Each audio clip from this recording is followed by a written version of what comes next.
All right, this is part 5 of my January 67. It's original Zenith Blue 67 Bug. We just recently got a motor in it, got it fired up, and took it up and down the street a bit. Had, a couple issues, not too big a deal. But I have to replace a section of the tunnel underneath, and one of the pan halves need to be replaced. So what's going on this episode is we're pulling the motor, we're going to get the upholstery out, we're going to pull all the bolts off to separate the body from the pan, and then we're going to wheel it out to the back of the shop and start the tear down. My main thing on the last couple of trips was to get these windows in so I could sit out there in the rain, because I didn't want anything to happen to the headline or anything. So for right now, we're going to get on this, we're going to get this motor taken out, and we're going to get ready to, like I said, pull the body off the pan. Single-handedly, of course. Stay tuned.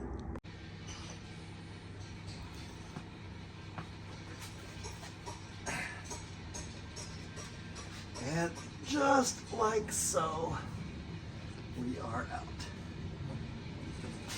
Piece of cake. There's the bolt back. Oh, not. Now we can wheel it around, it'll stay on the cart, do what we need to do with it. All right, here's what's going on here. We're getting ready to pull the body off of the pan on this white 67 here, which is really a Zenith Blue.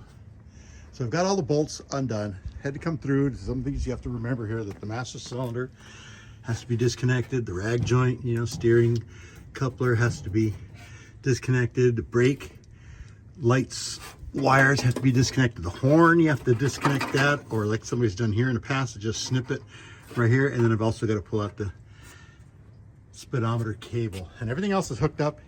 Everything else is unhooked. And as you can see, the body is coming off nicely. So I'm gonna go ahead and set up the shot, get sawhorses, floor jacks together. And it's about 8:30 right now. We'll have this done by before noon. We'll be rolling. And we got this little puppy that we got to keep an eye on, that she doesn't get into too much mischief. A tripod set up here, coffee station set up here, and we're going to be working back here on a hot sunny afternoon, December 18th. All right, so I've got a bunch of blocks and stuff on my jacks. I'm trying to get it up as high as I can, as high as I need to be able to use these as stilts for my sawhorse. I got my 2x4s there. I hope I get enough room, and I hope I get it high enough.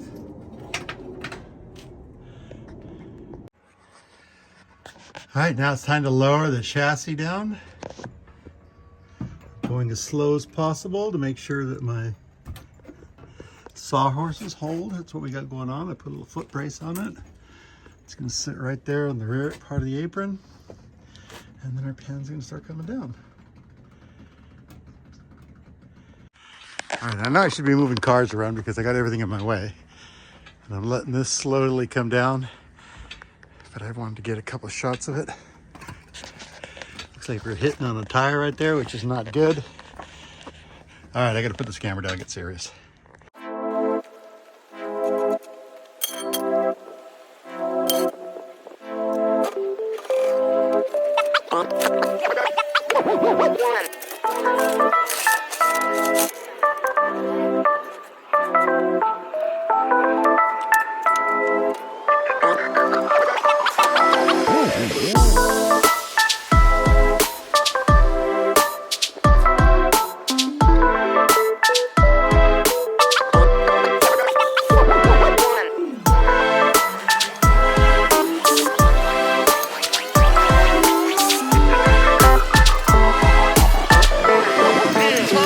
Let's go.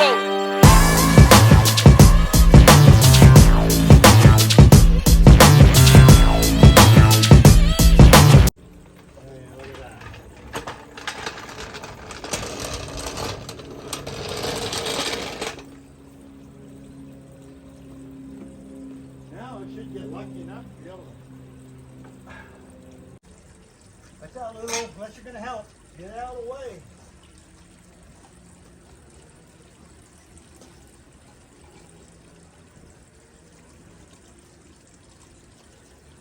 There you go. Easy peasy.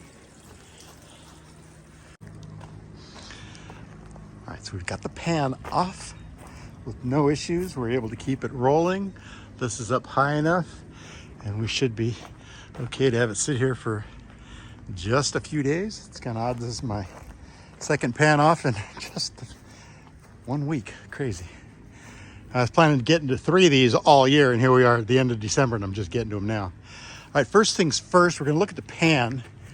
This side has had some, I don't know what people did in here. But we got some rust here. This front section has to be replaced. The center section's okay, and this piece isn't bad. It's structurally really strong. So maybe I'll just, I don't know if you can see with my shadow there. This piece is pretty strong. I think I might just be able to patch that little square and be good with it, and then just replace the front section. Okay, it's super hot today here in Southern California, which is good because I need to pull all this off because everybody's got an issue here, and you can see that someone's been in here. Hey, look at the puppy came out. Somebody's been in here and done something because that's like putty or something. So I'm gonna let this heat up a bit, and we're gonna scrape all this off and see what needs to be repaired in there. But so far this pan's looking sweet. I'm gonna go ahead and wheel this into the grass. I'm gonna hit as much as I can with a little degreaser and hose it off. We'll treat this side for rust, get some paint on it, and we'll get ready for the repairs on this side. All right, since I have to hose the whole thing down anyways, like I said, I'm gonna let it heat up in the sun so the tar panels can come off. I'm hitting it with a wire wheel on the good side here so I can get a better look at it, and I might spray some rusted Hivitor. You can see somebody's gone in here with a hammer and chisel when they were trying to take off the bottom plate here to fix something in the shifter rather than cutting a hole in there, so we have to replace that plate. But I'm just cleaning this up with a wire wheel. I'm gonna hit it with my special rusted Hivitor, and then we'll be able to shoot some black paint on there and be done with one side. And then we'll clean up the other side and see what we need to do on the other side. All right, peeling this piece back and removing the seam sealer. You can see they just cut a round hole in it and tried to cap it off. So I'm gonna go ahead and hit this with a wire wheel and get this all cleaned up, and we'll do a good mend on that one. All right, this is the stuff I'm gonna be using. I'll go ahead and put a link below for my Amazon affiliate link. This crud cutter, Must for Rust it used to be called. I'm putting it in a spray bottle. I'm gonna spray it 100% and let it sit. The idea is any metal that turns white, it's 100% pure, rust-free.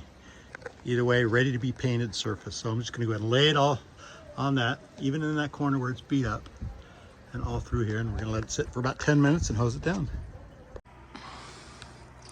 All right, it's been about 10 or 15 minutes. Some of the real stubborn areas I went over with a wire brush and gave it a little scrub, but it's looking good. I'm gonna let this sit here for a little while, and we'll attack it with the high pressure hose. Okay, after about 20 minutes of the Rust X soaking in, I went and hosed it down really, really well. A couple of the really nasty areas I went over with a scrub brush again. You can see I could probably hit it with the wire wheel and get more of that out, which I'll try and do. So yeah, I think we were able to save this pan. Now what I'm gonna do is pull the transaxle out because I have to flip it over because that piece under there is gonna need to be replaced. Somebody cut it loose so they could try and fix something under there, who knows. But that's gonna be simple enough. But I'm gonna get the tranny out so we can flip this thing over. All right, so here's a look at the pan. I ended up squirting a little tiny bit more of my Hivitor right there. I didn't touch it at all, and it took care of it nicely. All right, so I just ordered this piece. So in a couple of days, we'll go ahead and get that piece replaced. We're gonna flip this over and take a look at the bottom panel that we have to replace. So that'll be a whole nother video. So hey, thanks for watching. Don't forget to like, share, and subscribe.